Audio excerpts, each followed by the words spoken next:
안녕하세요 여러분, 반갑습니다. 오늘은 각종 전자 관련 자격시험에서 필수 교과목으로 되어 있는 전자계산기 일반 교과목에 대해서 하나씩 살펴보는 시간을 갖도록 하겠습니다. 첫 번째 시간으로 컴퓨터 구조에 관한 사항입니다. 여러분, 컴퓨터의 특징은 뭐라고 생각하세요? 자, 자동성, 기억성, 신속성, 범용성, 정확성, 동시성, 신뢰성, 일곱 가지를 나열을 했는데요. 이것이 바로 이제 컴퓨터의 특징이라고 볼 수 있지요. 그런데 창의성이라는 것은 컴퓨터의 특징에 해당이 됩니까? 아니지요. 창의성은 컴퓨터의 특징에는 해당이 되지 않습니다. 자, 그러면 우리가 컴퓨터 구조를 본격적으로 살펴보기 전에 제가 판서를 통해서 여러분들과 함께 살펴보도록 할게요. 자, 여러분. 자, 여기에 이제 CPU입니다. CPU. 중앙 처리 장치이지요. CPU가 있고, 자, 여기에 메모리가 있습니다.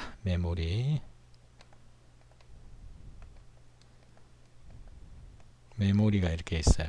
자, 이 메모리는 이제 명령어도 저장이 되어 있고 데이터도 저장이 되어 있겠죠. 네. 자,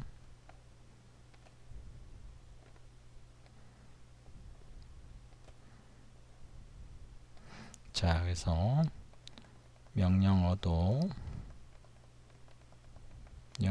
이렇게 저장이 되어 있고요.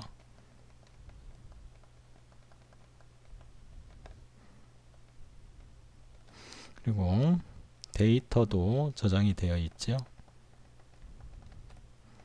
자, CPU와 메모리 사이에서 데이터를 필요로 CPU가 연산을 하는데 필요로 하는 명령어와 데이터를 CPU는 이제 CPU 쪽으로 가져오게 되지요. 네, 그래서 자, 보시면 CPU는 연산을 위해서 필요한 데이터를 명령어를 메모리로부터 이렇게 가져옵니다. 그래서 필요한 명령어를 이렇게 가져오기도 하고요. 그리고 필요한 데이터를 가져오기도 합니다.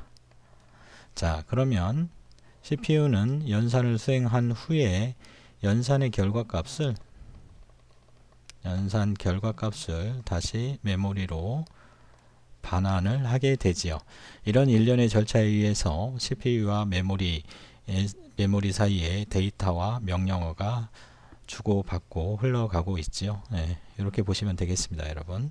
자, 그래서 이 CPU와 메인 메모리 사이에서 데이터를 주고받는 데 있어서 속도 차이로 인해서 상당한 병목 현상이 발생이 됩니다.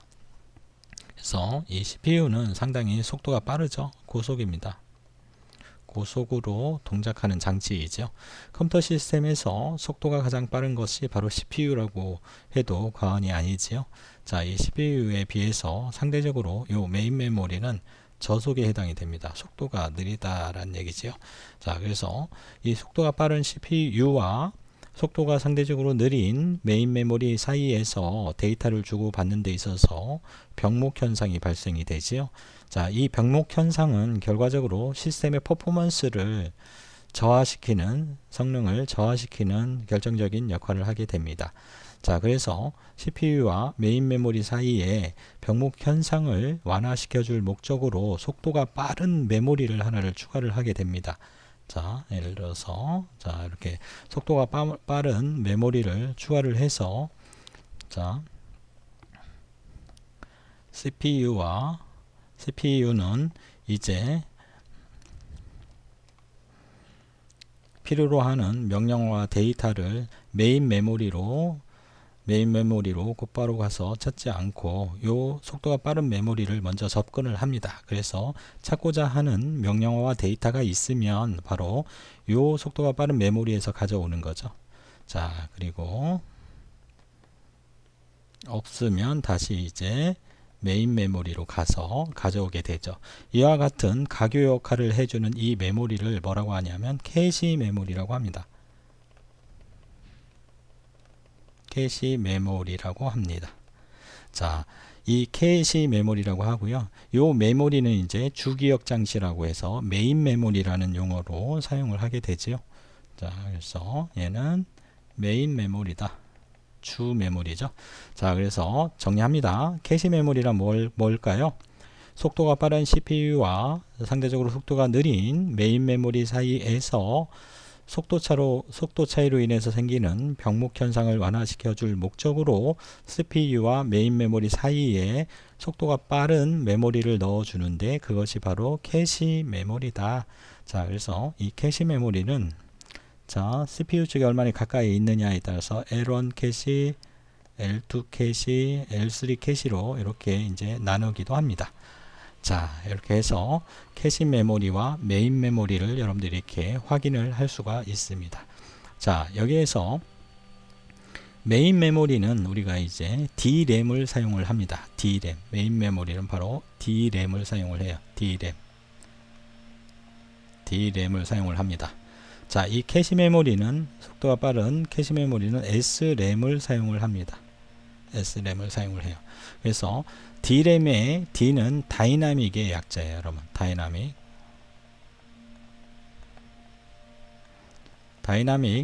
랜덤 액세스 메모리의 약자입니다. 랜덤 액세스 메모리. 자, 그래서 일단 요 램이라고 하는 것은 읽기 쓰기가 모두 가능한 거죠. read, write가 모두 OK죠.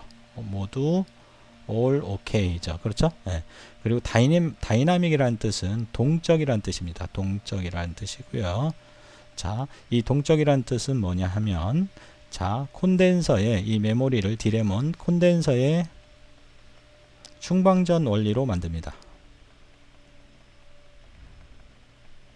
충방전 원리로 만들게 되지요. 자, 그래서 자, 보시면 자, 반면에 요 SRAM은 스태틱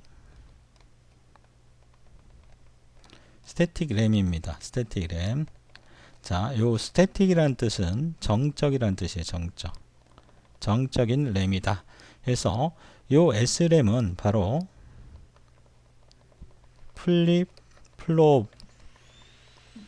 플립플롭이라고 보시면 됩니다. 플립플롭으로 만듭니다. 이 플립플롭이라고 하는 것은 1비트 메모리 소재예요.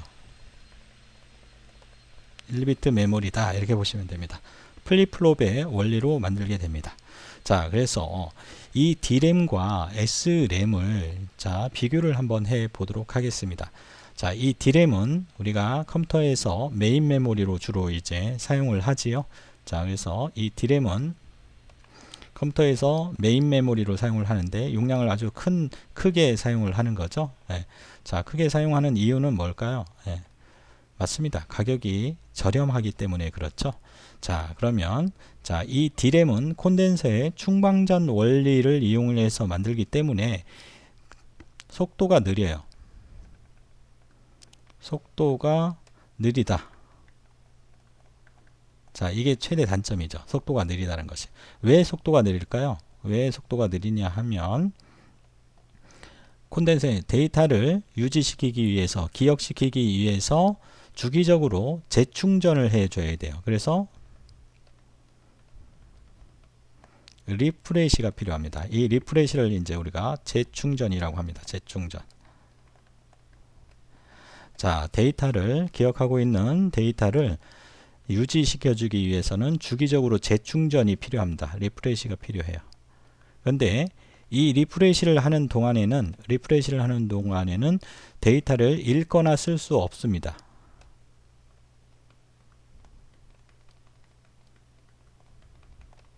읽고 쓸 수 없다라는 얘기죠. 자, 결론적으로 그래서 얘는 속도가 느린 저속입니다.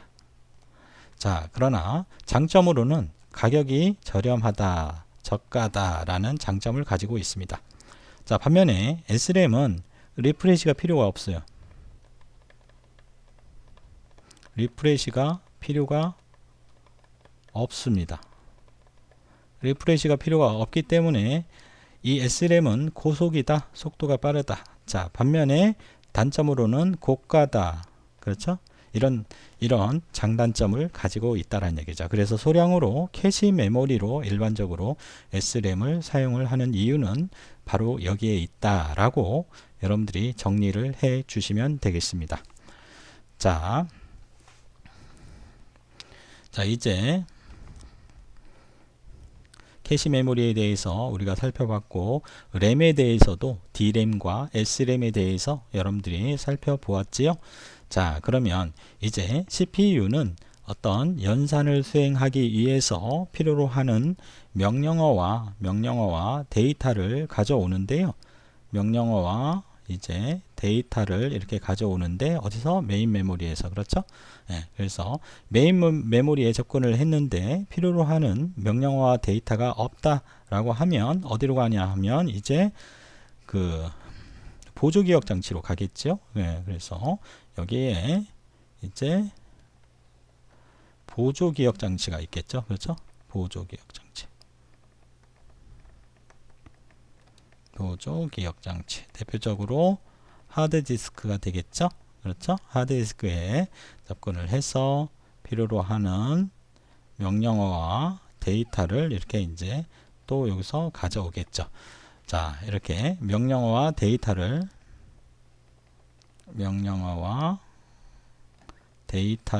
보조기억 장치에서 가져오고 결과값을, 연산의 결과값을 또 이렇게 반환을 하겠죠. 그렇죠? 이렇게 하드디스크에서까지 접근을 해서 필요로 하는 명령어와 데이터를 이렇게 가져오는 일련의 절차에 의해서 연산이 진행이 됩니다. 자, 여기서 우리는 이 CPU에 대해서 좀 더 안을 들여다 보도록 하겠습니다. 그래서 CPU 안에는 이제 연산을 하는 장치가 있죠. 예, 연산을 하는 장치가 있어요. ALU라고 하는, 자, Arithmetic and Logic Unit에서 산술 논리 연산 장치가 있어요. 산술 논리 연산 장치가 있고요. 여기에 또 뭐가 있냐 하면, 자, 각종, 자, 레지스터 셋이 있어요. 레지스터 셋이 있습니다. 레지스터 셋이 있고, 또 여기에 뭐가 있냐면 이제 각종 제어 장치가 들어있는 거죠. 제어 유닛, 제어 장치가 이렇게 들어 있습니다. 그래서 CPU 안에는 ALU, 레지스터 셋, 제어 장치들이 이렇게 들어 있죠. 자, CPU 안에 들어 있는 이 레지스터들은 이제 여러 가지 기능에 따라서 여러 가지 종류들이 있는데, 자, 속도가 가장 빠른 기억 장치가 뭐냐라고 하면 바로 이 레지스터들이 되겠습니다. 레지스터들이 되겠어요. 자, 그래서 제어 장치 CPU 안에 들어있는 레지스터들은 이제 뭐 여러 가지가 들어있는데, 이 레지스터가 속도가 가장 빠릅니다. 그래서 속도로 말하면 이 레지스터가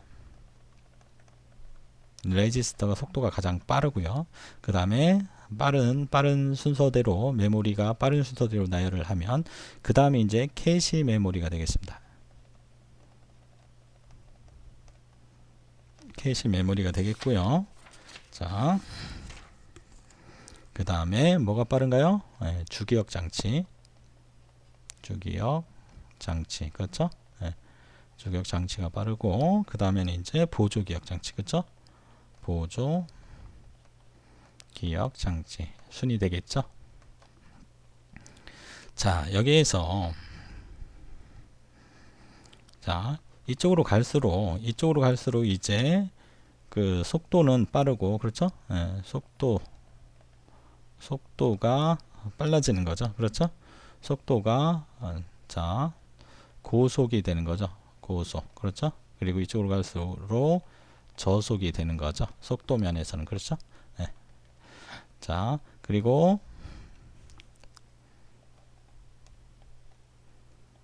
자, 그 다음에 속도 면에서는 그렇고요. 이렇게 한번 볼까요? 속도 면에서는. 자, 그 다음에 가격면에서 한번 볼까요? 가격면에서는 뭐 짐작하신 대로 이쪽이 고가가 될 거고, 그렇죠? 이쪽이 저가가 되겠죠? 네, 저가가 되겠죠? 그렇죠? 그래서 여러분 기억하십니까? 캐시 메모리는 무슨 램? SRAM. 그렇죠? Static Random Access Memory. 자, 그 다음에 주기억 장치로 사용하는 메인 메모리는 DRAM이죠? DRAM. 맞습니까? DRAM입니다. 자, 그래서 요 DRAM, 주기억 장치로 우리가 사용하는 것이 초창기에 이제 이런 SDRAM을 이렇게 사용을 했었죠. SDRAM을 사용을 하다가 그 다음에 뭐 사용했어요? DDR 사용했죠. DDR. 더블 데이터 레시오. 그렇죠? SDRAM에 비해서 이론적으로 2배가 더 빠르다고 합니다. 자, SDRAM, DDR, SDRAM. 그렇죠? 예, 그 전에 이제 뭐 램버스사에서 만든 램버스 DRAM도 이렇게 사용하고 했었는데 DDR1, DDR2 이렇게 해서 우리가 이제 DDR, SDRAM을 사용을 한 거죠. 그래서 메인 메모리는 바로 자, 속도는 느리지만 저가인 이 DRAM을 사용을 한다라는 것을 다시 한번 여러분들께서 정리를 좀 해 주시면 되겠습니다. 자, 메모리에 대해서 이렇게 좀 살펴주시면 될 것 같고요. 자, 그 다음에 컴퓨터 시스템의 구성 요소를 이렇게 보면 이제 이런 보조기억 장치도 있지만 그 입력 장치와 출력 장치도 이렇게 있지요. 그렇죠? 예, 입력 장치와 출력 장치도 있습니다. 자, 보시면 조금만 더 살펴보고 구체적으로 나머지 것들을 살펴볼게요. 자, 그래서 그 입력 장치. 자, 요 메인 메모리와 우리가 이제 자, 데이터를 주고받는 입력 장치가 있죠. 인풋 장치. 그렇죠? 입력 장치. 컴퓨터는 자, 입력 장치들이 있고 이 입력 장치는 이제 사용자가 입력하고자 원하는 데이터를 컴퓨터에 기억 장치로 전달을 하는 거죠. 뭐가 있어요? 예를 들면 입력 장치에는 키보드, 여러분들이 사용하는 키보드가 있고 그 다음에 뭐가 있어요? 마우스. 그렇죠? 마우스도 입력 장치죠. 그렇죠? 네. 그 다음에 뭐 각종 센서나 통신 포트들, 그렇죠? 센서 뭐 이런 것들이 입력 장치에 해당이 되죠. 자, 그 다음에 이제 출력 장치가 있죠. 출력 장치는 자, 이렇게 해서 메모리를 통해서 이제 출력 장치들이 있죠. 제가 화살표로 표시하는 것은 이제 어떤 데이터나 그 명령어들의 신호의 방향을 나타내는 거예요. 그래서 처리한 데이터를 출력 장치를 통해서 사용자에게 전달을 하죠. 그래서 이 출력 장치에는 뭐가 있나요, 여러분? 모니터, 그렇죠? 모니터, 그 다음에 뭐 스피커, 그렇죠? 네, 음성 스피커, 그 다음에 프린터, 그렇죠? 네, 프린터 등이 있겠죠? 그렇죠? 맞습니까? 자, 이렇게 보시면 될 것 같고요. 자, 그 다음에 자, 우리가 여기서 조금 더 살펴볼 것이 자, 메모리에 대해서 조금 더 한번 살펴볼게요. 메모리에 대해서 좀 더 살펴볼 텐데 자, 색깔을 좀 한번 바꿔볼게요. 파란색이 잘 보이는지 모르겠네요. 자, 여러분. 자, 메모리는 이제 크게 뭐 롬과 자, 램으로 이렇게 나눠지잖아요. 그렇죠? 네. 그래서 롬과 램으로 이렇게 나눠지는데 그 램에 대해서는 지금 우리가 살펴봤죠. 그렇죠? 네. 그래서 램이라고 하는 것은 랜덤 액세스 메모리 해서 자, 요 램에 대해서는 우리가 살펴봤습니다. 랜덤 액세스 메모리에서 전원 공급이 중단되면 기억된 데이터가 모두 지워지는 거죠. 그래서 데이터를 임의로 읽고 쓸 수 있는 거죠. 그래서 랜덤 액세스 메모리 read, write, OK. 그렇죠? 그렇지만 전원이 오프가 되면 데이터는 모두 자, 소멸된다. 그렇죠? 사라지는 거죠. 네, 그래서 SRAM과 DRAM이 있다. 정적인 램과 동적인 램이 있다. 이렇게 정리를 해 주시면 될 것 같고요. 그 다음에 롬의 종류에 대해서 몇 가지 좀 살펴보도록 하겠습니다. 좀 잘 안 보이니까 색깔을 제가 다시 좀 바꿔 볼게요. 그래서 핑크색으로 좀 한번 바꿔 볼게요. 자, 그래서 롬은 read only memory, 그쵸? 네. read only memory다. 자, 이렇게 약자로 쓸게요. 그래서 단지 읽을 수만 있는 메모리다. 그렇죠? 네, 그래서 전원 공급 여부와 관계없이 저장된 데이터가 지워지지 않는 거죠. 지워지지 않습니다. 그래서 이 롬에는 첫 번째 종류에는 마스크롬이 있어요. 마스크롬. 말 그대로 마스크롬은 제조 과정에서 프로그램 등을 기억시킨 것이죠. 예, 그래서 아예 써서 나온 거예요. 제조 과정 중에 그 롬의 데이터나 프로그램을 써서 출시가 된 거죠. 그래서 임의로 유저가 이 데이터를 여러분들이 지우거나 여러분들이 다시 프로그램을 써 넣을 수 없습니다. 이게 마스크롬이에요. 자, 두 번째는 P롬입니다. P롬. 자, P롬의 P는 프로그래머블의 뜻이에요. 자, 프로그래머블.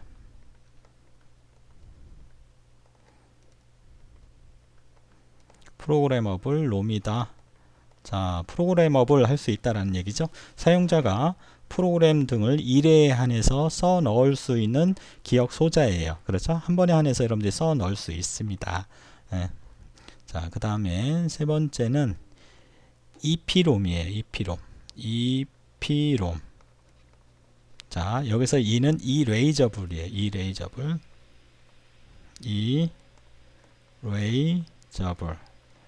erasable P롬이죠.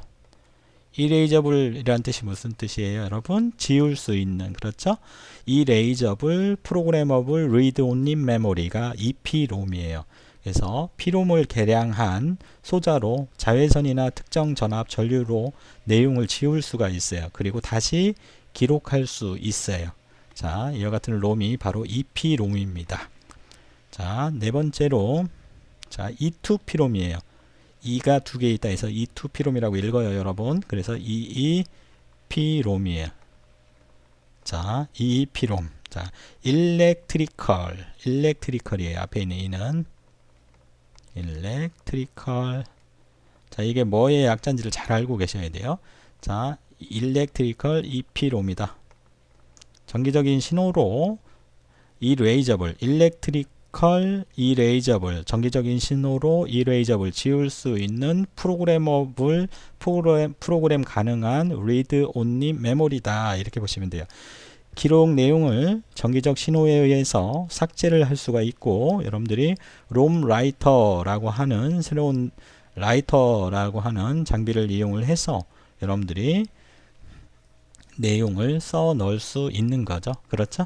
이게 바로 자, E2P롬이 됩니다.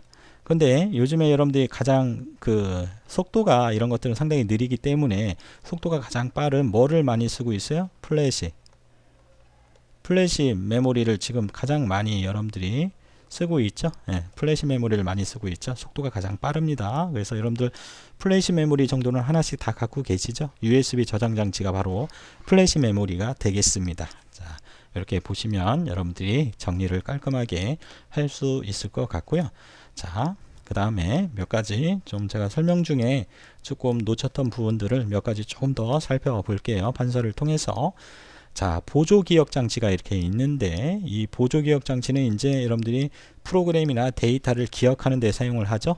네, 그래서 보조기억 장치는 하드디스크에 여러분들이 프로그램도 깔고 데이터도 저장하잖아요. 그렇죠? 프로그램이나 데이터를 저장시키는 데 사용을 하죠. 데이터를 자, 기억시키는데 바로 이 보조기억 장치를 사용을 하죠. 그래서 이 보조기억 장치는 두 가지가 있는데요. 자, 순차 접근 기억 장치라고 있어요. 보조기억 장치는 자, 뭐가 있다? 자, 이 보조기억 장치는 첫 번째 자, 시퀀셜하게 액세스 할 수 있는 기억 장치라고 해요. 그래서 순차, 시험에 가끔 나오니까 알아두세요. 순차 접근 방식이 있어요. 순차 접근 기억 장치. 자, 대표적인 게 뭐가 있어요? 순차 접근 기억장, 자기 테이프에 자기 테이프. 자, 자기 테이프. 그렇죠? 자기 테이프. 자기 테이프나 카세트 테이프 있죠? 카트리지 테이프 이런 것들이에요. 자, 자기 테이프나 카세트 테이프. 자, 이런 것들이 바로 순차 접근 기억 장치예요. 자, 보조 기억 장치의 두 번째는 바로 하드디스크에 해당이 되는 다이렉트, 직접, 억세스, 접근. 그렇죠? 접근 기억 장치가 있어요. 대표적인 게 뭐가 있어요? 지금 자기 디스크, 그렇죠? 자기 디스크, 그 다음에 하드 디스크, 그렇죠? 하드 디스크, 플로피 디스크, CD-ROM 뭐 이런 것들이 바로 직접 접근 기억 장치죠. 그래서 헤드에 의해서 원하는 섹터에 있는 데이터를 바로 다이렉트로 접근할 수 있는 방식이죠. 반면에 순차 접근 기억 장치는 자기 테이프처럼 순차적으로 읽어서 원하는 데이터를 읽거나 써야 되지요. 순차적으로. 그렇죠? 속도가 느리겠네요. 그렇죠? 자, 순차 접근 기억 장치와 직접 접근 기억 장치가 이렇게 있습니다. 자, 그 다음에 아까 말씀드렸던 요 레지스터는 상당히 중요합니다. 요 레지스터는 중앙 처리 장치 CPU 안에 위치를 하는 거죠. 그래서 요 레지스터는 중요해서 다시 한번 정리를 하면 고속의 기억 장치예요. 고속의 기억 장치가 가장 빠르다고 그랬어. 고속의 기억 장치고 CPU 안에 있죠. 그렇죠? 그래서 중앙 처리 장치 CPU가 바로 사용할 수 있는 데이터를 저장을 하고 연산 내 어떤 중간 값을 저장을 하는 용도로 사용을 합니다. 고속의 기억 장치로서 어디에 있어? 중앙 처리 장치 내에, 그렇죠? CPU 내에 위치하고 있다. 요 이제 그 각종 레지스터들에 대해서 살펴볼 거예요. 요 지금 이 판서가 끝나면. 자, 그 다음에 캐시 메모리는 아까 말씀을 드렸죠. 제가 캐시 메모리 상당히 중요합니다.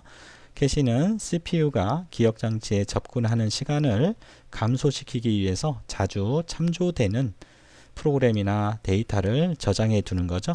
CPU 바로 근처에다가. 그렇죠? 그래서 깊이에 따라서 L1, L2, L3 캐시가 있다고 그랬었죠. 그래서 중앙 처리 장치는 데이터가 필요하면 먼저 어디서 찾는다? 캐시 메모리에서 찾는다. 그래서 있으면 바로 가져오고, 그렇지 않으면 다시 어디로 간다? 주기억 장치에 접근을 해서 가져온다 라고 이렇게 보시면 됩니다. 자, 이렇게 하면 일반적으로 이제 컴퓨터의 기본 구조에 대해서 여러 가지를 간략하게나마 여러분들과 한번 살펴보는 시간을 가졌어요. 이제 구체적으로 몇 가지를 더 살펴보도록 할게요. 이 정도만 여러분들이 일단 이해를 하셔도 전자CAD 자격시험 필기에서 컴퓨터의 기본 구조에 해당이 되는 부분들은 많이 문제를 여러분들이 맞출 수 있을 것 같습니다. 자, 이제 컴퓨터 아키텍처에 대해서 좀 더 세밀하게 여러분들과 함께 살펴보도록 할게요. 자, 제가 이제 1번부터 이렇게 설명을 달아놨는데요. 1번부터 한번 이렇게 좀 한번 볼까요? 자, 1번부터 한번 볼게요. 자, CPU의 기능입니다. 1번은 CPU의 기능인데요, 여러분. CPU의 기능. 명령어 인출. 아까 제가 개략적인 설명을 이전 판서를 통해서 설명을 했기 때문에 이해를 여러분들이 쉽게 할 수 있을 수 있나요? 자, 명령어 인출입니다. 그래서 명령어 인출은 뭐라고 그랬죠? CPU가 연산을 수행하기 위해서 필요한 명령어와 데이터를 가져온다고 그랬었잖아요. 자, 맞습니다. 네, 그래서 기억 장치로부터 메인 메모리로부터 명령어를 읽어오는 것을 우리는 뭐라고 한다?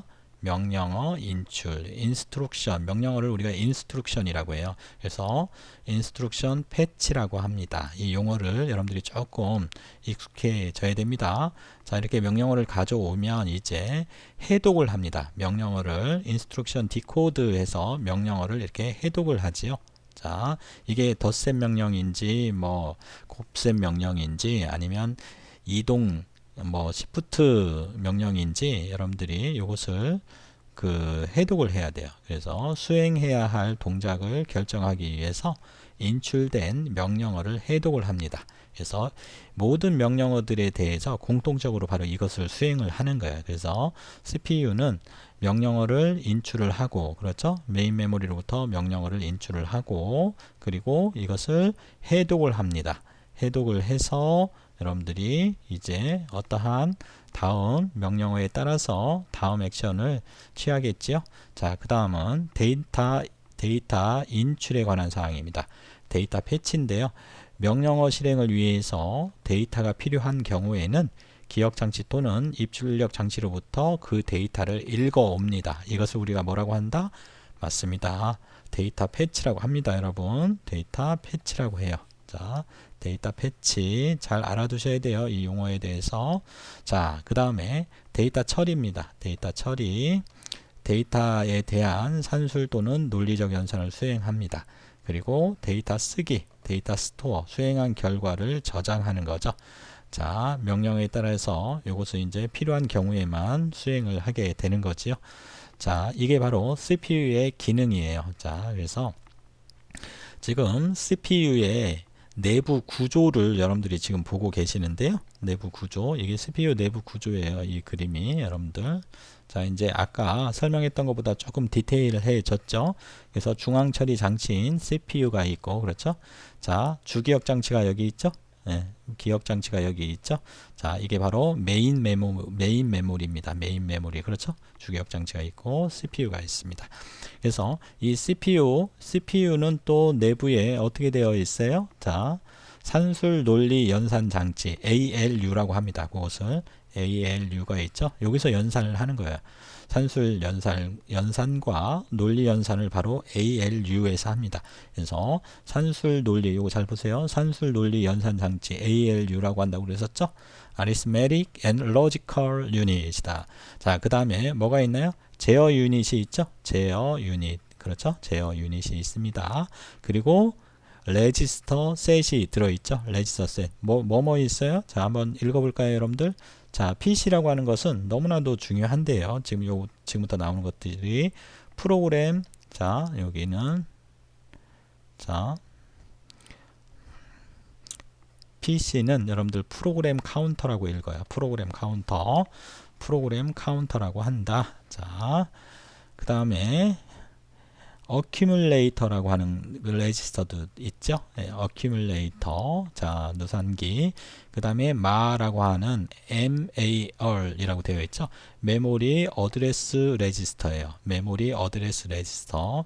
그 다음에 인스트럭션 레지스터, 명령 레지스터도 있고, 메모리 버퍼 레지스터라고 하는 MBR도 있죠. 제가 지금 녹색으로 이렇게 표시한 것들이 레지스터들이에요. 레지스터 셋이라고, 이것들을 모두 같이 묶어서 레지스터 셋이라고 했는데, CPU 내부에 들어있는 이런 레지스터가 속도가 가장 빠르다고 했었죠, 여러분. 자, 그래서 CPU 안에는 더 구체적으로 보면 뭐 있어요? 자, 정리합니다. 연산을 수행하는 산술 논리 연산 장치에 해당이 되는 ALU가 있고, 그리고 각종 레지스터들이 있고, 그리고 제어 유닛이 있죠. 자, 그래서 요 CPU 내부에서는 이제 이 ALU와 레지스터 사이에, 제어 유닛 사이에 데이터나 어떤 시그널들을 주고받아야 되는데, 그 주고받는 길, 즉 두 개 혹은 그 이상의 장치들을 연결하는 공유 전송 매체에 해당이 되는 이런 길들을 이동하는 데이터와 같은 이런 신호들이 이동하는 이런 그 묶음을 우리는 버스라고 합니다. 그래서 CPU 내부에 있다 해서 CPU 내부 버스라고 합니다. CPU 내부 버스가 이렇게 있지요. 자, 그리고 시스템 버스에 해당이 되는 프로세서와 기억장치 및 I/O 장치 간의 통신을 위한 상호 연결을 위해서 이런 시스템 버스들이 이렇게 있죠. 그래서 시스템 버스는 크게 이렇게 세 가지가 있어요. 이게 시스템 버스예요, 여러분. 자, 그래서 시스템 버스. 자, 시스템 버스가 세 개가 있죠. 주소 버스, 데이터 버스, 제어 버스. 그래서 이 주소 버스는 여러분들이 단방향이라고 합니다. 단방향. 자, 방향이 지금 이렇게 하나로 되어 있죠. 화살표가 이렇게 하나로만 되어 있죠. 그렇죠? 그래서 주소 버스는 단방향이다. 이렇게 얘기를 하고요. 그 다음에 이 데이터 버스와 제어 버스는 자, 이렇게 화살표가 자, CPU와 양방향으로 이렇게 되어 있죠. 자, 그래서 이것은 자, 데이터 버스와 제어 버스는 양방향이다. 양방향 통신을 한다. 이렇게 얘기를 합니다. 자, 어떤 책에서는 이제 제어 버스는 단방향이다. 이렇게 표시를 하고 있는데 이것은 이제 해석의 차이는 있지만 양방향으로 보시는 게 더 정확합니다. 자, 이렇게 보시면 되겠고요. 자,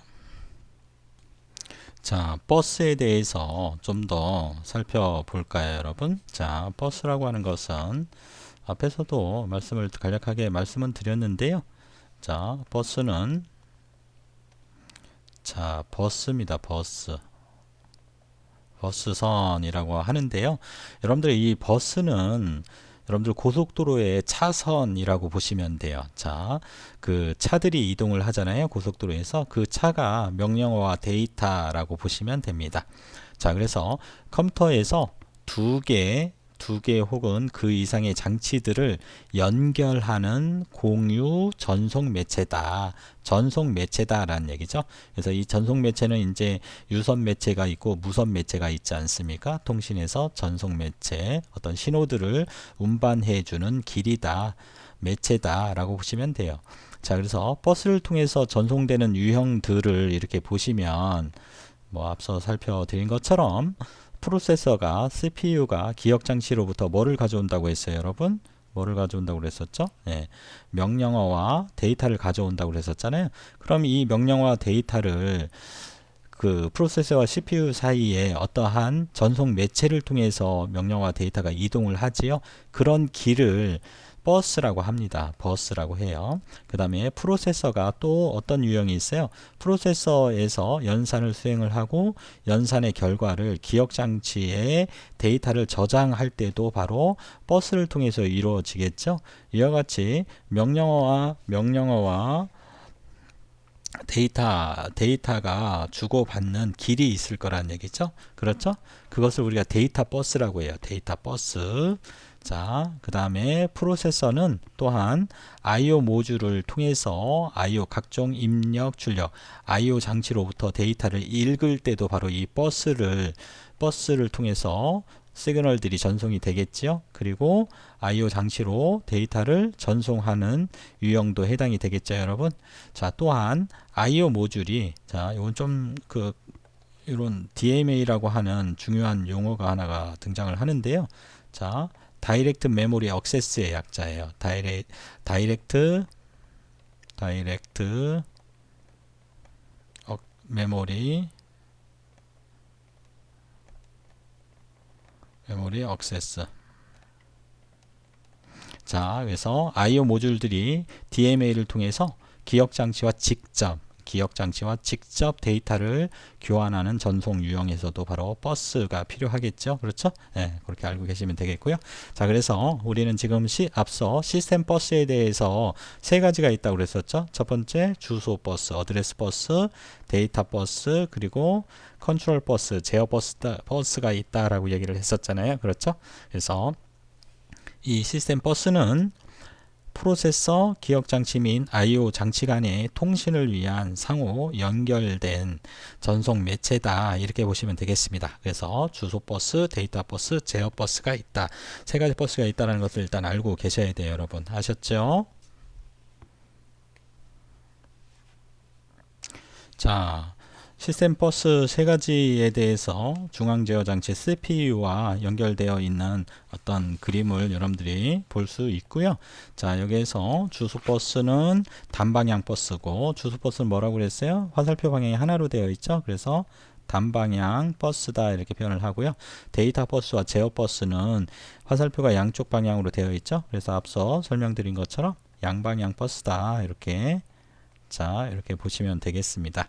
그래서 주소 버스라고 하는 것은 이제 CPU에서 이제 그 메모리를 통해서 외부 메모리를 통해서 데이터를 이제 읽어와야 되는데요. 데이터를 읽어오기 위해서 주소를 먼저 지정을 해줘야 돼요. 즉 데이터가 읽혀지거나 혹은 데이터를 쓸 때 이 데이터가 기억 장소에 쓰여질 기억 장소에 읽혀지거나 쓰여질 기억 장소에 주소를 전송하는 통로예요. 이게 주소 버스예요. 그러니까 주소를 전송하는 거죠. 주소를 전송하는 통로다. 자, 주소는 우리가 이제 어드레스라고 합니다. 자, 어드레스라고 해요. 자, 어드레스다. 자, 어드레스다. CPU가 외부로 발생하는 주소 정보를 전송하는 신호선들의 집합이다. 주소 버스는 이렇게 보시면 됩니다. 첫 번째 우리가 주소 버스를 알아보고 있는데, 자, 이 주소선들의 즉 주소 버스의 폭에 의해서 CPU와 접속될 수 있는 최대 기억장치 용량이 결정이 돼요. 여러분, 상당히 중요한 개념인데요. 예를 들어서 이 주소 버스의 크기가 예를 들어서 4비트다 라고 가정을 한번 해보세요. 그러면 몇 개를 지정할 수 있냐 이거죠. 몇 개를 지정할 수 있어요. 최대 몇 개의 기억장치 용량을 결정을 할 수 있는데요. 최대. 자, 그래서 주소 버스의 비트 수가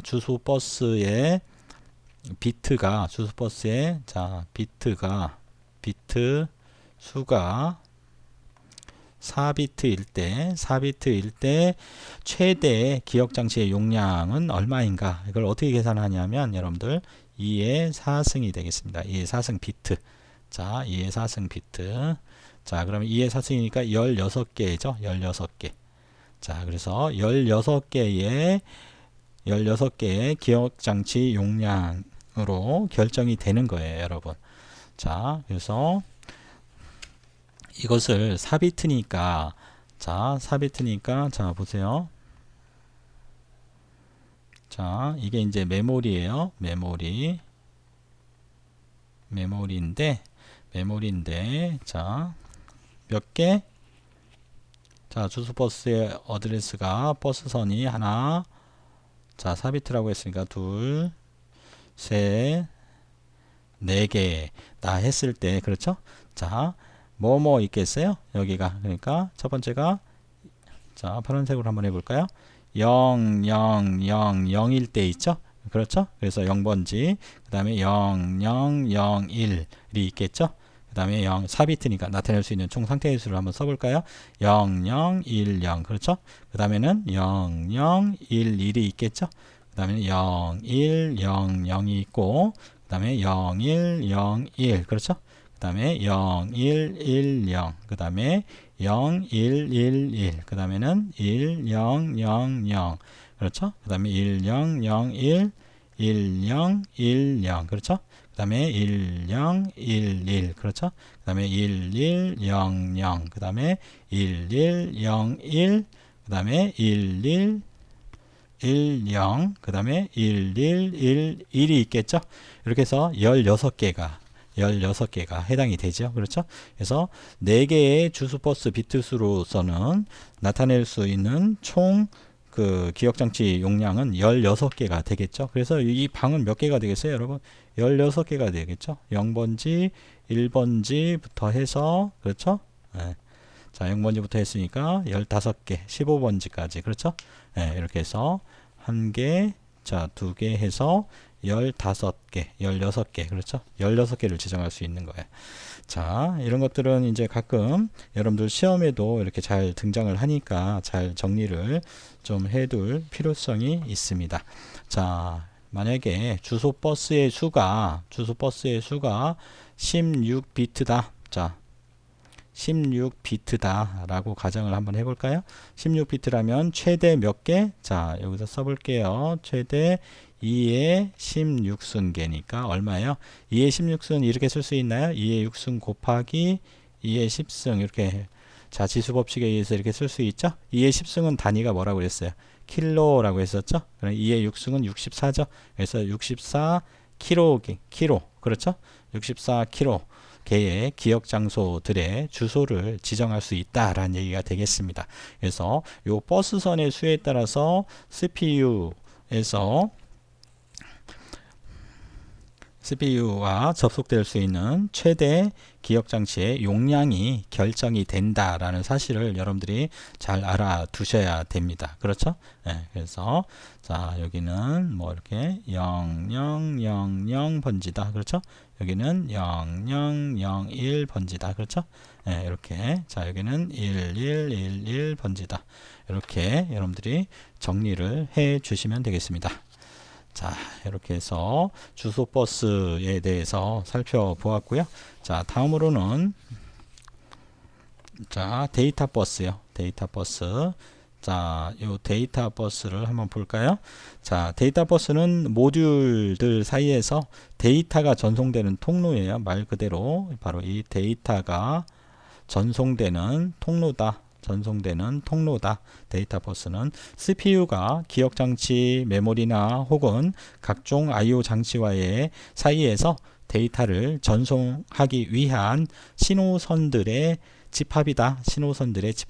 이 버스. 그래서 우리가 이제 8비트 시스템이다 라고 하면 이 버스는 버스로 이렇게 굵게 버스로 이렇게 표시를 하지만 그 버스 안에는 8가닥이 들어있는 거예요. 여러분들 선이 하나, 둘, 셋, 넷, 다섯, 여섯, 일곱, 여덟 이렇게 들어있는 거예요. 그래서 D0부터 자 D7까지 이렇게 8가닥이 들어있는 것. 이것을 하나의 묶음으로 버스로 굵은 선으로 이렇게 버스선으로 이렇게 표시를 하는 거예요. 이렇게 표시를 합니다. 혹은 이렇게 하고 이렇게 해서 8 이렇게 표시를 합니다. 이게 8비트 데이터 버스의 의미예요.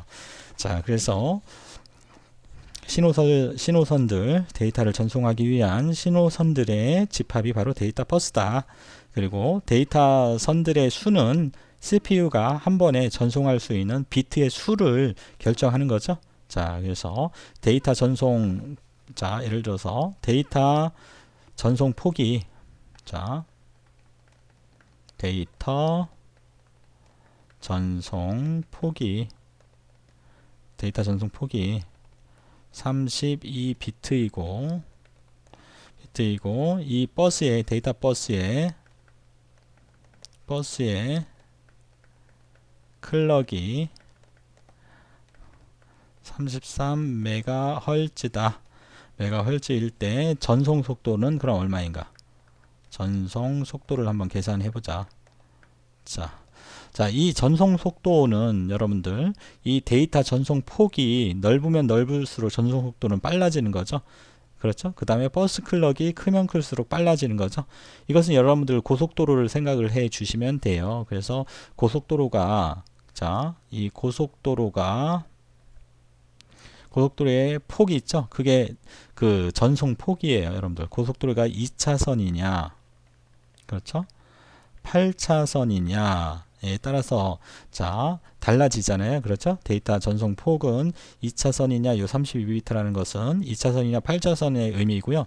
그 다음에 요 버스의 클럭이라고 하는 것은 요것은 데이터의 전송 폭과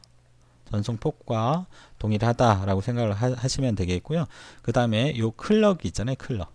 클럭은 여러분들이 고속도로에서 50km로 달릴 거냐 100km로 달릴 거냐 그렇죠? 예.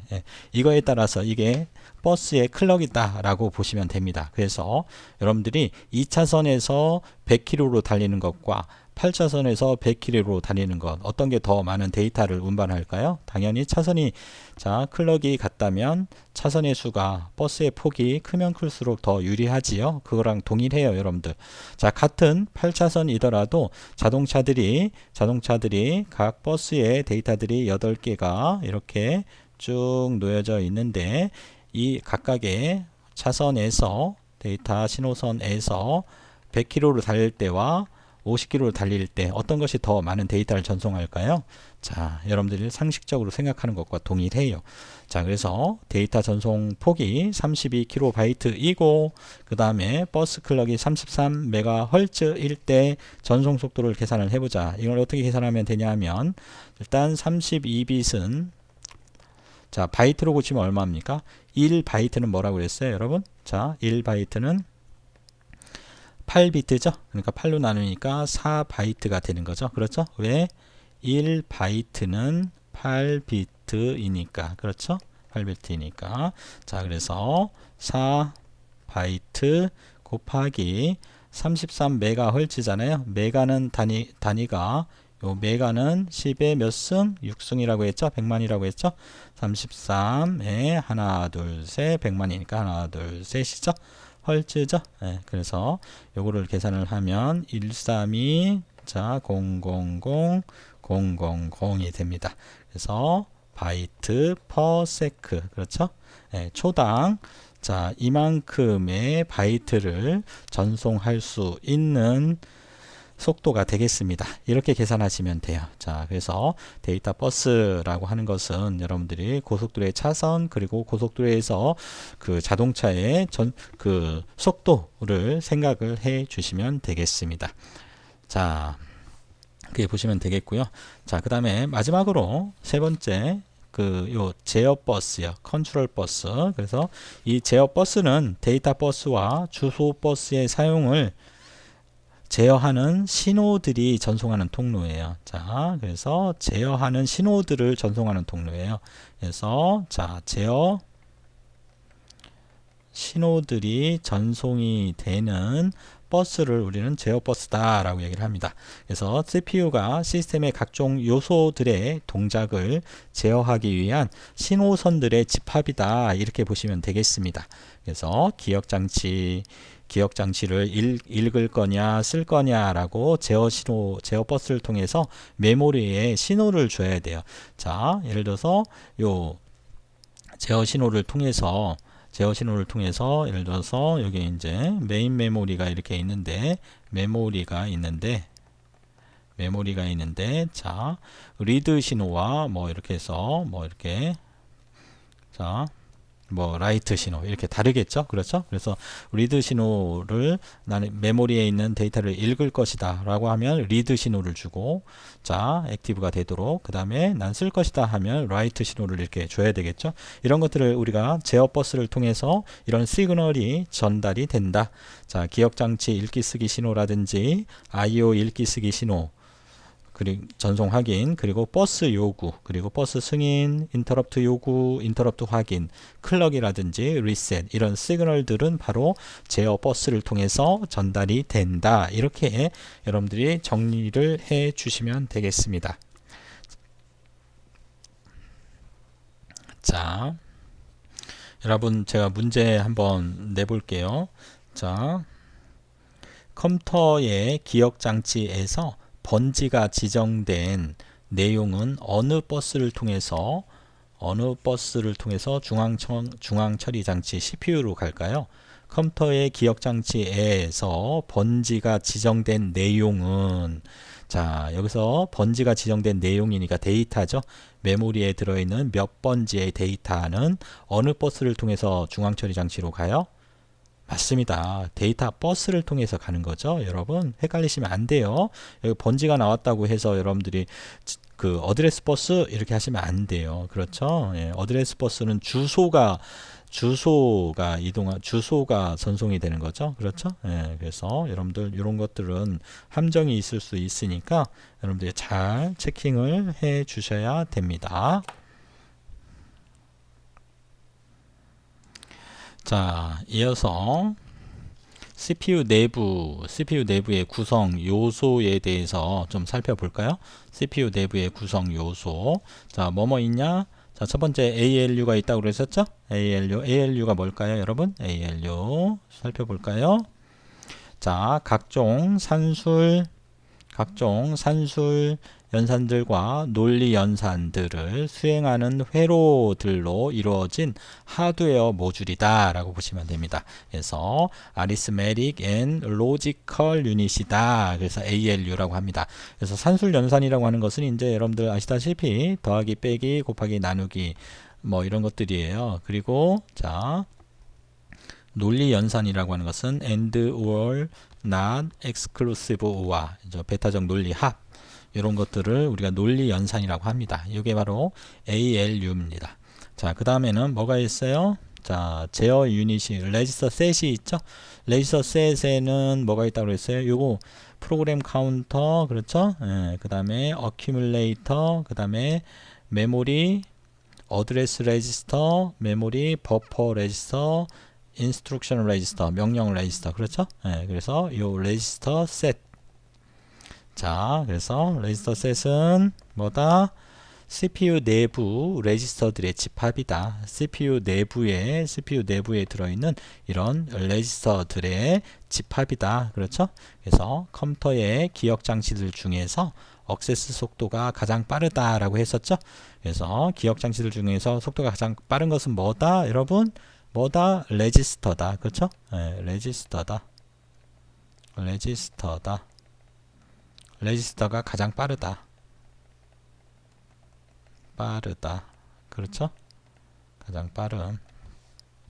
자, CPU 내부에 포함할 수 있는 레지스터들의 수는 제한된다. 특수 목적용 레지스터들과 적은 수의 일반 목적용 레지스터들이 있다. 이렇게 보시면 되겠고요. 자, 다음으로 제어 유닛이 있죠? 제어 유닛. 자, 그래서 요 제어 유닛은 프로그램 코드, 즉 명령어를 해석하고, 그렇죠? 명령어를 해석하고 실행하기 위한 제어 신호들을 순차적으로 발생하는 하드웨어 모듈이다. 그렇죠? 예, 명령어 레지스터에서 명령어를 보고 해석을 한 다음에 자, 해석은 디코드라고 했었죠? 명령을 해석하고 그것을 실행하기 위한 컨트롤 시그널들을 순차적으로 발생시킵니다. 자, 그 다음에 CPU 내부 버스가 있어요. 인터널 CPU 버스 해서 자, 내부 CPU 버스가 있어요. 이게 내부 CPU 버스예요, 여러분. 이게 내부. 자, 외부에도 버스들이 있지만 CPU 내부에도 이렇게 버스들이 있죠. 네, 이 버스입니다. 이게 버스를 통해서 각종 장치들이 다 서로 연결이 되어 있죠. 맞습니까? 이렇게 버스들을 통해서 다 연결이 이렇게 되어 있는 거예요, 여러분. 자, 이런 연결, 이 CPU 내부 버스는 다이렉트로 외부의 시스템 버스와 다이렉트로 연결되어 있지 않습니다. CPU 내부 버스들은 아셨죠? 그래서 이런 메모리 어드레스 레지스터라든지 아니면 메모리 버퍼 레지스터를 통해서 간접적으로 연결이 되어 있죠. 이 시스템 버스와 중요합니다. 그렇죠? 자, 속도의 차이가 엄청나게 나죠. 여기 CPU 내부가 속도가 엄청나게 속도가 가장 빠릅니다. 자, 그래서 ALU와 레지스터들 간의 데이터 이동을 위한 데이터 선들과 제어 유닛으로부터 발생되는 제어 신호선들로 구성된 내부 버스를 말합니다. 그래서 외부 시스템 버스들과 직접 연결되어 있어요? 안 연결되어 있죠? 반드시 뭐를? 버퍼 레지스터들. 그렇죠? 여기 버퍼 레지스터들이에요, 이게. 자, 이런 거 버퍼 레지스터들 혹은 시스템 버스의 인터페이스 회로를 통해서 시스템 버스와 접속이 되는 구조를 가지고 있다. 이렇게 보시면 되겠습니다. 자, 그 다음 네 번째, 자, 명령어 실행에 필요한 CPU 내부 레지스터들을 이제 살펴보도록 하겠습니다. 자, 여기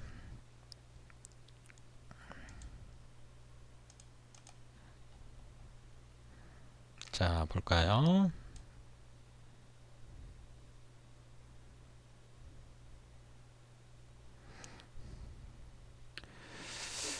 자, 프로그램 카운터부터 볼까요? 여러분, 여기 프로그램 카운터가 있지 않습니까? 프로그램 카운터가 뭐다? 자, 이 프로그램 카운터라고 하는 것은 프로그램 카운터, 우리가 PC 줄여서 이렇게 얘기하는데요. 다음에 인출할 명령어의 주소를 가지고 있는 레지스터예요. 다음에 인출할 명령어의 주소, 다음에 인출할 혹은 다음에 실행할 명령어의 주소를 가지고 있는 레지스터가 뭐다? PC 프로그램 카운터다. 지금 이 부분은 너무나도 중요합니다. 그래서 여러분들 잘 알고 계셔야 돼요. 그래서 각 명령어가 인출된 후에는 자동적으로 일정 크기만큼 하나씩 증가해요. 그래서 PC에는 자, 다음 명령어가 인출된 후에는 PC 플러스 예를 들어서 1 해서 이렇게 다시 업데이트가 되는 겁니다. 자, 그리고 분기 명령, 브랜치 명령이 실행이 되는 경우에는 목적지 주소로 이렇게 갱신이 됩니다. 프로그램 카운터가. 자, 분기될 목적지 주소로 프로그램 카운터가 뭐 예를 들어서 지금 현재 프로그램 카운터에 10번지가 들어있다 라고 하면 이 프로그램 카운터에 분기될 목적지 주소가 101번지다 하면 101번지로 바로 갱신이 된다라는 얘기예요. 자, 그 다음은 어큐뮬레이터. 자, 어큐뮬레이터는 뭐다? AC다. 그래서 누산기다. 데이터를 일시적으로 저장하는 레지스터예요.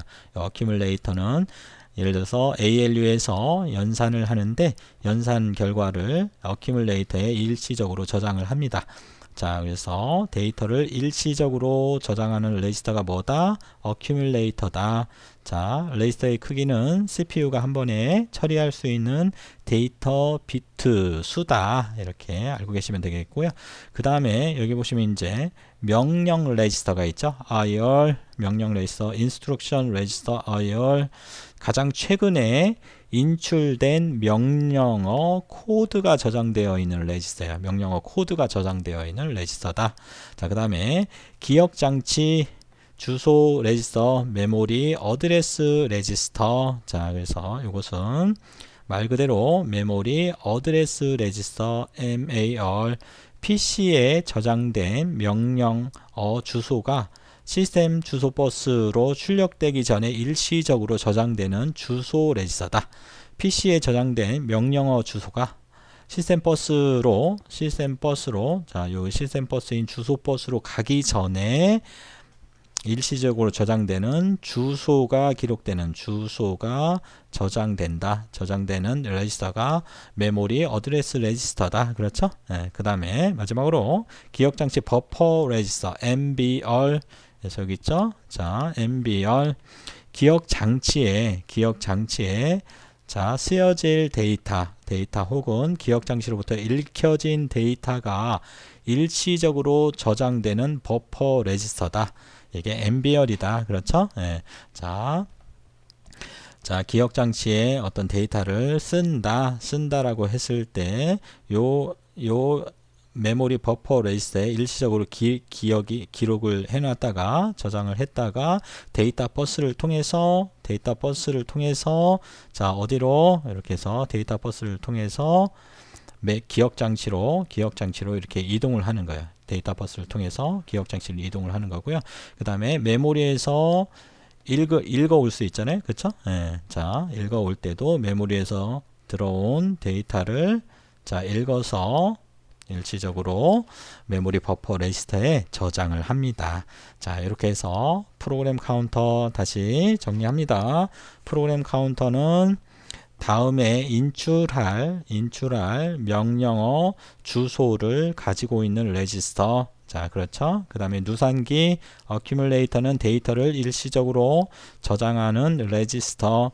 그 다음에 명령 레지스터는 가장 최근에 인출된 명령 코드가 저장되어 있는 레지스터. 그 다음에 PC에 저장된 명령어 주소가 시스템 버스 주소 버스로 출력되기 전에 임시로 저장하고 있는 주소 저장 버스 레지스터 MAR. 그렇죠? 그 다음에 CPU에서 메모리에 데이터를 쓸 때 그 쓰고자 하는 데이터가 일시적으로 저장되는 버퍼 레지스터 혹은 메모리에서 주기억 장치에서 CPU로 데이터를 가져올 때 임시로 저장되어 있는 자, 일시적으로 저장되어 있는 버퍼 레지스터. 이렇게 여러분들이 이제 명령어 실행에 필요한 CPU 내부 레지스터들을 살펴보았어요. 자, 자, 명령어가 다섯 번째, 명령어가 실행되는 과정을 한번 볼까요? 명령어 인출 과정을 통해서 명령어를 이제 메모리 주기억 장치에서 명령어를 가져오면 IR 레지스터에 이제 실리게 됩니다. 명령어가 어디에 실려요? 요 IR 레지스터에 실리게 되는 거죠. 기억 장치에서 명령어를 가져오면 어떻게 돼요? 명령어를 이렇게 가져오면 자, 가장 먼저 어디에 MBR에 저장이 되고, 그렇죠? MBR에 저장이 되고, MBR에 저장된 명령어가 명령 레지스터로 이렇게 들어오는 거예요. 자, 그러면 이제 이 실린 명령어를 해독을 합니다. 그리고 요 해독한 명령어에 따라서 필요한 연산이 이제 수행이 됩니다. 수행이 되는 거죠. 예. 자, 그래서 이 수행되는 연산들의 기능에는 뭐가 있냐? 데이터의 이동 기능이 있어요. 기억 장치와 CPU 혹은 입출력 장치 사이에 데이터를 이동하는 기능이 있고요. 데이터를 처리, 산술 또는 논리 연산을 통한 이제 데이터 처리하는 기능도 있겠지요. 그 다음에 데이터 저장 기능, 연산 결과를 기억 장치에 저장하는 기능도 있습니다. 자, 또 제어 기능이 있을 수 있는데 프로그램 실행 순서를 결정을 하는 이런 명령어를 실행하는 과정에서는 이와 같은 기능들이 있다. 이 기능들을 이제 하나씩 살펴보도록 하겠습니다. 명령어 인출 사이클부터 하나하나씩 살펴보도록 하겠습니다. 명령어 인출, 즉 인스트럭션 패치는 메모리에 저장된 명령어를 CPU로 인출하는 것입니다. 자, 첫 번째 클럭부터 살펴보도록 할까요? 자, 첫 번째 클럭 T0에서는 다음에 인출할 명령어가 명령어에 주소가 저장되어 있는 프로그램 카운터, 이 PC는 프로그램 카운터예요, 여러분. 이 프로그램 카운터에 있는 어드레스를 메모리 어드레스 레지스터로 이동을 시킵니다. 메모리 어드레스 레지스터로 이동을 시키게 되죠. 이 메모리 어드레스 레지스터라고 하는 것은 자, 시스템 버스가 주소 버스, 데이터 버스, 제어 버스가 있다고 했었죠. 예, 그래서 자, 시스템 버스인 바로 이 주소 버스, 자, 주소 버스로 어드레스가 이동하기 전에 일시적으로 보관하고 있는, 저장하고 있는 주소 레지스터다라고 보시면 되겠습니다. 자, 그래서 다시 한번 정리해 볼까요? 첫 번째 클럭에서는 자, 다음에 인출할 명령어의 주소를 가지고 있는 프로그램 카운터의 어드레스가 메모리 어드레스 레지스터로 이동을 하게 되고, 자, 그러면 여기에 이동이 되는 순간 시스템 버스인 주소 버스를 통해서 기억 장치의 어드레스를 지정을 하게 됩니다. 자, 그래서 여기에 자,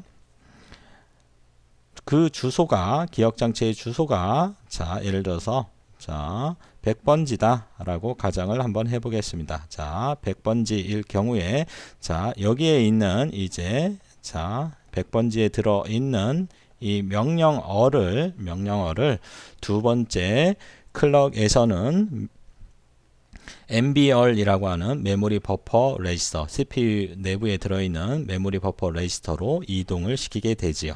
즉, 메모리 어드레스 레지스터에 저장된 주소를 가지고 기억 장치에 저장된 내용, 즉, 요 명령어를 MBR, 즉 기억 장치 버퍼 레지스터로 이동을 시킨다라고 보시면 되겠습니다. MBR은 기억 장치에 쓰여질 데이터 또는 기억 장치로부터 읽혀진 데이터를 일시적으로 저장하는 버퍼 레지스터죠. 자, 동시에 프로그램 카운터는 1이 증가가 됩니다. 자, 여기서 여러분들이 자, MBR이라고 하는 메모리 버퍼 레지스터는 다른 말로 메모리 데이터 레지스터라고도 합니다. 참고로 알고 계시기 바랍니다.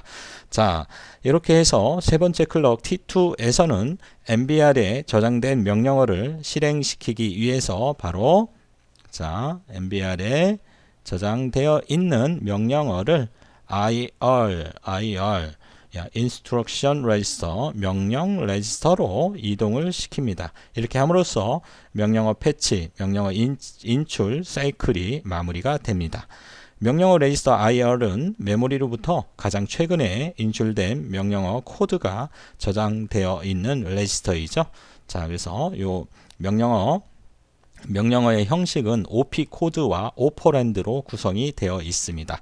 그래서 OP 코드는 명령어, 그리고 오퍼랜드는 주소가 되겠지요. 이렇게 저장이 되어 있어요. 그리고 이렇게 해서 명령어 인출 사이클이 실시가 되고요. 실행이 되고요.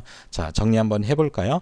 자, 첫 번째로 T0에서는 어떻게 한다고 했었죠, 여러분? 네, 맞습니다.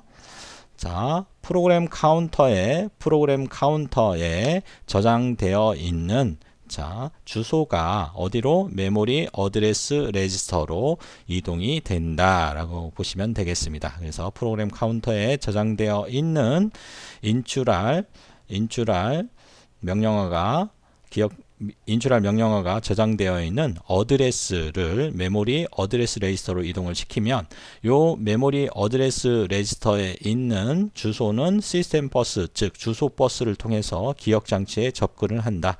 자, 두 번째 클럭에서는 자, 메모리 요 의미가 뭐냐면 요 MAR이 뭐죠? MAR이 뭐가 있어요, 여러분? 여기에 뭐가 들어있어? 어드레스가 들어있죠?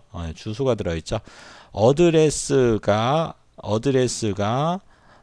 지시하는 곳의 값, 메모리 값을 말하는 거예요. 메모리 값. 어드레스에 들어있는 메모리 값을 나타내는 거예요. M 대문자 MAR 대문자 닫고는 그런 뜻이에요. 자, 그래서 어드레스가 지시하는 위치한 곳에 들어있는 데이터 값, 즉 명령어를 어디로 보냅니까? 메모리 버퍼 레지스터로 이렇게 이동을 시키는 거죠. 그리고 동시에 프로그램 카운터는 1이 증가가 됩니다. 자, 마지막으로 T2 클럭에서는 자, 명령어를 이제 MBR에 저장되어 있는 메모리 버퍼 레지스터에 저장되어 있는 명령어를 실행시키기 위해서 명령 레지스터로 이동을 하는 거죠. 그냥 명령 레지스터로 이동이 되면 이제 그 다음 단계는 명령어를 해독을 하게 됩니다. 디코딩을 하고 그 다음에 이제 실행을 하는 형태로 이동이 되죠. 그래서 명령어를 인출하고 명령어를 실행하고 이 사이클을 반복해서 연산이 실행이 되는 것이 되겠습니다. 자, 다음은 로드 명령어 실행 사이클을 살펴보도록 하겠습니다. 로드 명령이라고 하는 것은 무엇이냐 하면 자, 메모리에 저장되어 있는 데이터를 CPU로, 즉 CPU의 어큐뮬레이터 AC로 이동시키는 것을 로드 명령이라고 합니다. 자, 데이터 이동을 위한 명령어고요. 자, 원하는 기억 장치의 데이터를 CPU 내부 레지스터인 어큐뮬레이터, 그렇죠? 요 어큐뮬레이터로 가져오는 명령어가 바로 로드 명령이 되겠습니다. 자, 그러면 첫 번째 클럭부터 한번 살펴볼까요? 자, 로드라고 하는 것은 앞서 설명드린 것처럼 명령어, 즉 로드 명령어는 메모리로부터 필요한 명령어를 CPU로 가져오는 것이라고 했지요. 자, 현재 요 IR 명령 레지스터를 보니까 요 명령 레지스터에 보니까 뭐가 들어 있어요? 요 IR에 보니까 뭐가 들어 있냐면 요 IR 명령 레지스터에는 뭐가 들어있냐면 로드라고 하는 예를 들어서 명령어가 이렇게 들어있는 거예요.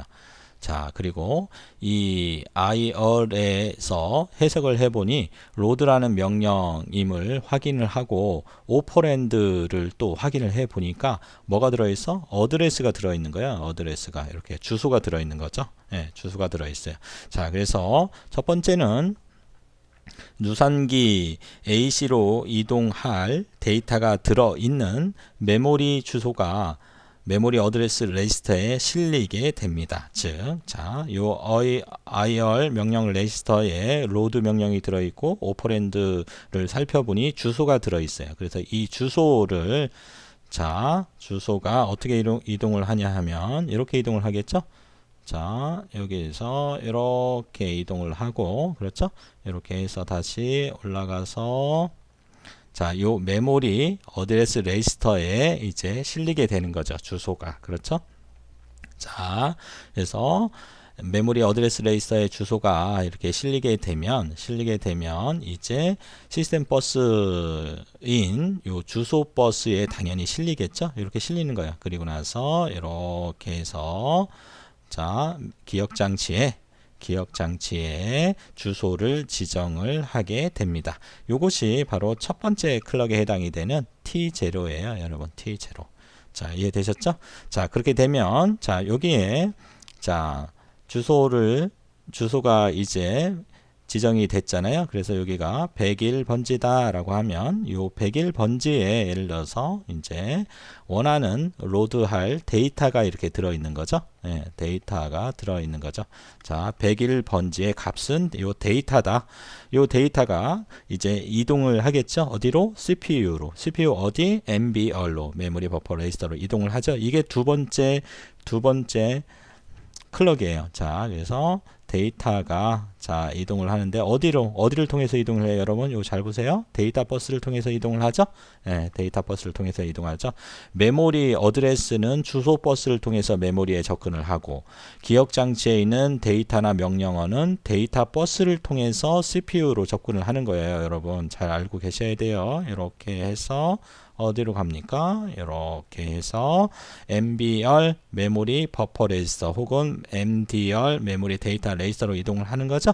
이게 바로 두 번째 클럭인 T1입니다. 자, 이렇게 해서 이제 마지막 세 번째 클럭 T2에서는 자, 요 MBR에 들어있는 데이터를 누산기로 읽어오면 되는 거죠. 네. 자, 그게 마지막 단계가 되겠습니다. 자, 그래서 자, 색깔을 좀 한번 바꿔 볼까요? 자, 그래서 자, 세 번째는 T2에서는 MBR에 있는 자, 메모리로부터 가져온 데이터를 어큐뮬레이터로 이렇게 가져오는 것이죠. 이게 바로 T2 세 번째 클럭이 되겠습니다. 이렇게 해서 로드 명령어가 완성이 되는 거죠. 자, 로드 명령은 뭐라고 했죠? 이거 자체도 여러분들이 잘 알고 계셔야 돼요. 시험에 자주 나옵니다. 그래서 데이터 이동을 위한 명령어고요. 로드 명령이라고 하는 것은 기억 장치의 데이터를 CPU 내부 레지스터인 어큐뮬레이터 자, 일시적으로 연산 결과나 데이터를 일시적으로 저장하는 어큐뮬레이터로 가져와야 되는 거죠. 가져오는 명령이 바로 로드 명령이 되겠습니다. 자, 여기에서 정리를 한번 해볼게요, 여러분. 자, 첫 번째 클럭에서는 어떻게 한다고 그랬었죠? 예. 자, IR이라고 하는 명령 레지스터에 자, 명령 레지스터를 이렇게 들여다보니까 로드라고 하는 명령이 들어 있었고요. 이 IR에서 해석을 해보니 로드 명령이라는 것을 확인을 하고 오퍼랜드를 또 확인을 해보니까 어드레스, 주소가 들어 있었던 거죠. 그래서 이 주소를 이제 자, 데이터로부터 기억장치로부터 가져올 데이터가 들어있는 주소를 메모리 어드레스 레지스터로 이제 이동을 시키게 되는 거죠. 자, 두 번째 클럭에서는 그렇게 되면 메모리 어드레스 레지스터는 자, 주소 버스를 타고 기억장치의 메인 메모리에 주소를 지정하게 되고요. 그러면 그 주소가 MAR 주소 자, 이건 뭐라고 그랬어요? A 어드레스 그렇죠? ADDR 어드레스가 가지고 있는 값 이게 그런 뜻이라고 했었죠. 자, 어드레스가 가지고 있는 값을 어디로? 메모리 버퍼 레지스터로 이렇게 이동을 시킵니다. 그리고 마지막 단계에서는 MBR에 들어있는 메모리 버퍼 레지스터에 들어있는 데이터 값을 그렇죠? 데이터 값을 어큐뮬레이터로 이동을 시키면 되죠. 읽어오면 되는 거죠. 이것이 바로 로드 명령어 사이클이 되겠습니다.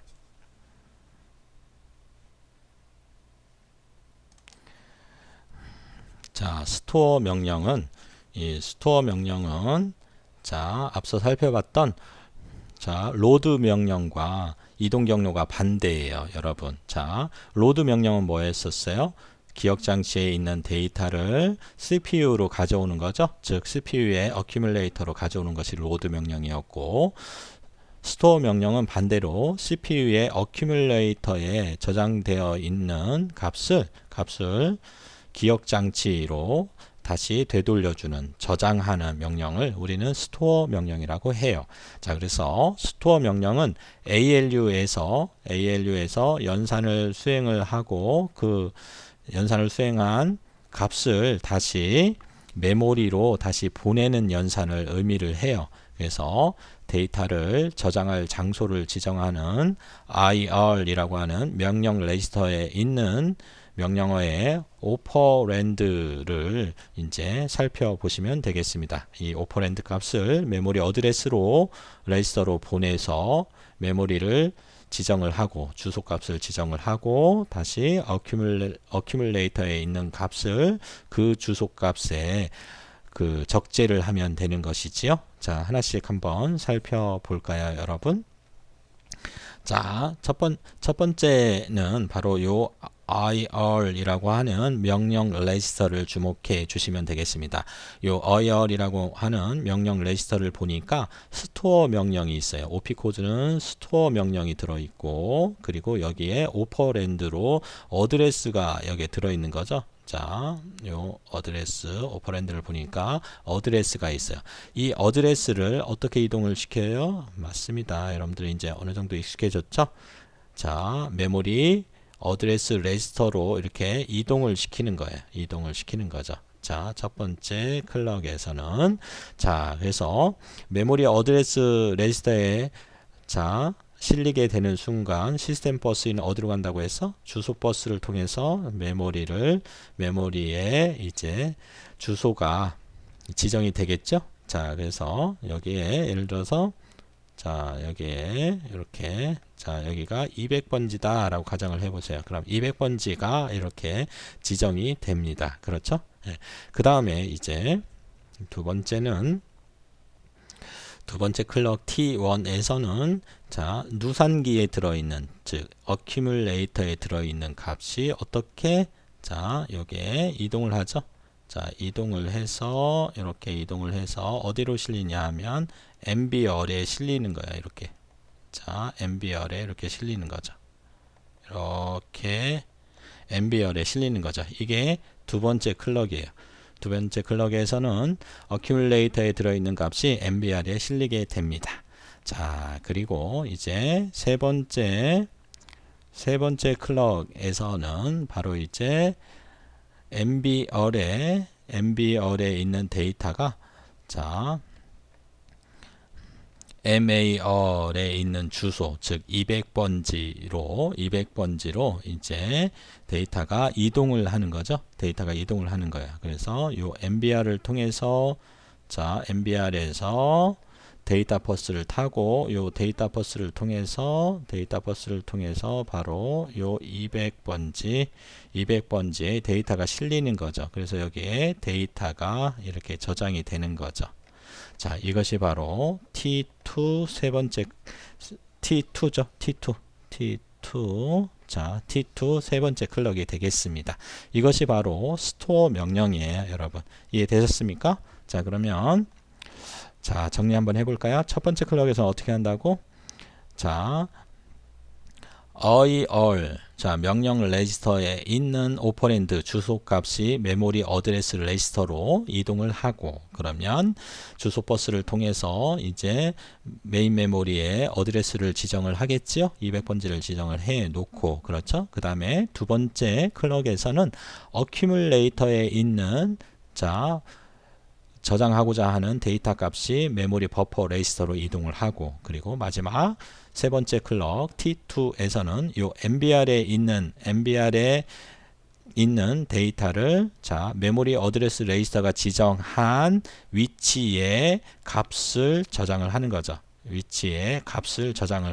그렇죠? 네, 그래서 MBR에 있는 데이터가 MAR에 있는 주소로 어떻게 된다? 저장이 된다. 이게 바로 스토어 명령이 되겠다라는 얘기죠. 자, 여러분들 제가 이거 설명할 때마다 앞서 살펴봤던 명령어 실행에 필요한 CPU 내부 레지스터들, 레지스터가 속도가 가장 빠르다고 했었죠.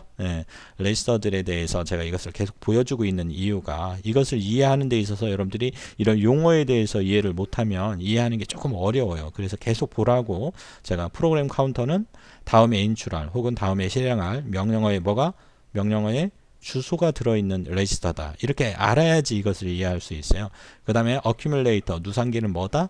데이터를 일시적으로 저장하는 레지스터다. 그렇죠? 그 다음에 명령 레지스터, IR은 뭐다? 가장 최근에 인출한 명령어 코드가 저장이 되어 있다. 그렇죠? 명령어 코드, OP 코드와 오퍼랜드로 구성이 되어 있고요. 기억장치 주소 레지스터, MAR, 메모리 어드레스 레지스터 뭐다?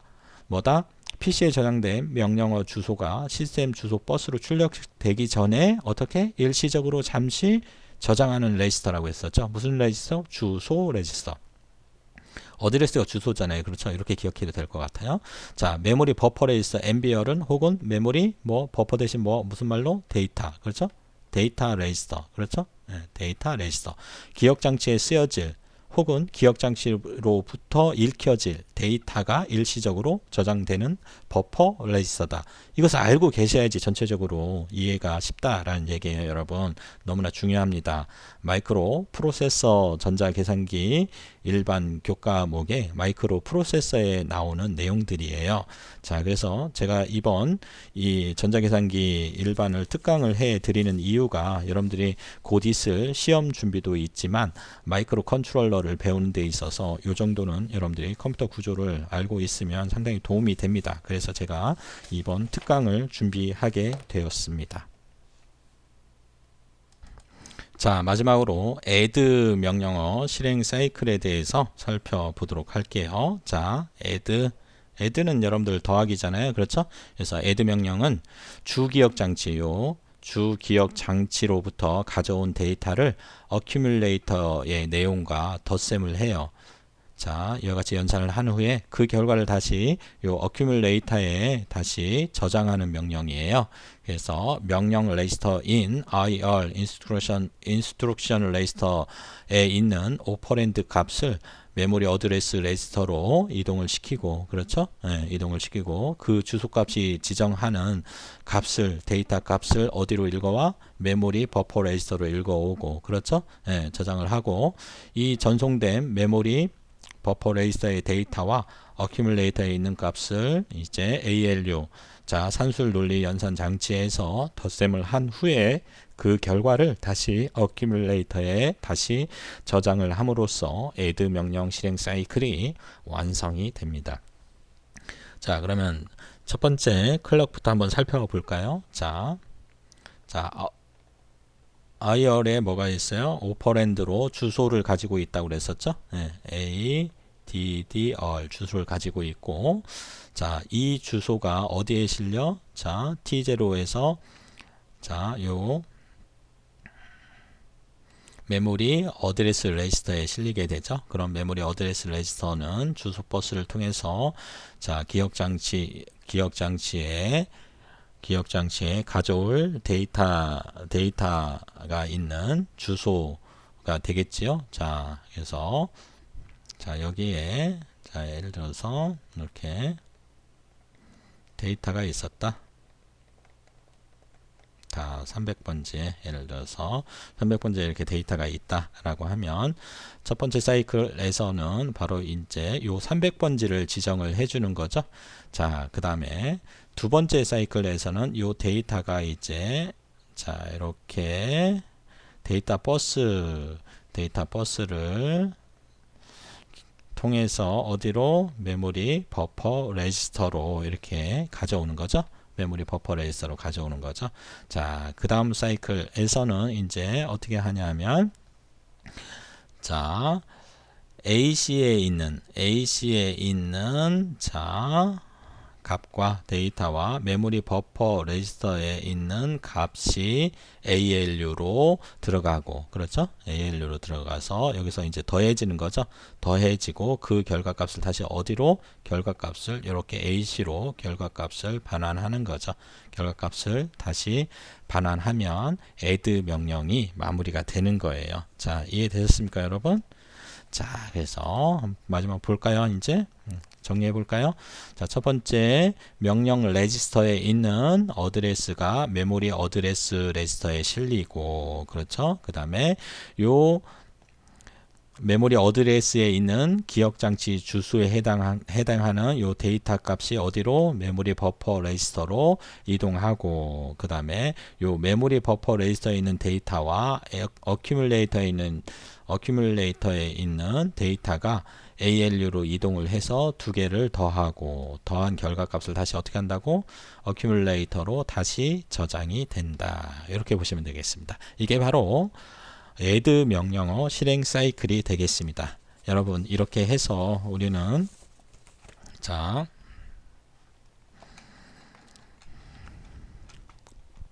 컴퓨터 아키텍처, 컴퓨터 구조에 대해서 우리가 쭉 살펴보았는데요. 여러분들 CPU의 기능, 그리고 CPU의 기본 구조, 그렇죠? 그리고 CPU의 내부 구성 요소, 그렇죠? 그 다음에 명령어 실행에 필요한 CPU 레지스터들, 그리고 명령어 실행하는 과정, 그렇죠? 여기에서 명령어 인출 사이클, 로드 명령어 실행 사이클, 스토어 명령 실행 사이클, add 명령어 실행 사이클까지 전반적으로 살펴보았습니다. 여러분 수고 많이 하셨습니다. 고맙습니다.